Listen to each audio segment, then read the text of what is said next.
Në kohën e mbretit Zog, pasaporta shqiptare nuk ishte thjesht një dokument udhëtimi.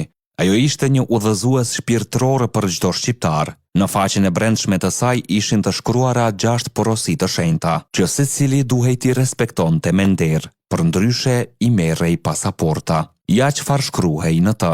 Ta dish dhe të jesh i sigurt se fatbardhësia dhe lumturia jote gjendet në Shqipni, e cila tep nder e të fal emrin shqiptar. Ruaje mirë karakterin kombëtar dhe kryenalësinë shqiptare. Bindju ligjeve dhe urdhnave të vendit kudo që të jesh.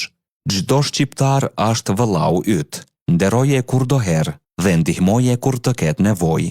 Mos e përbuz gjuhën e nanës sate, tu e fol në gjuhë të huaj kur nuk është nevoja. Ndero flamurin e adheu tant. Kush nuk e nderon shenjin e komësisë, shënderon vehtën e vet. Dashuria për atë ndihet më tepër në mërgim. Prandaj kë dashuri ruaje edhe kur të kthesh në vendin tënd.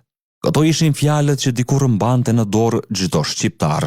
Një pasaport që nuk të jepte vetëm leje për të udhëtuar, por të kujtonte se kush je, nga vjen dhe çfarë vlere ka emri shqiptar. Histori epike, aty ku e kaluara rilind.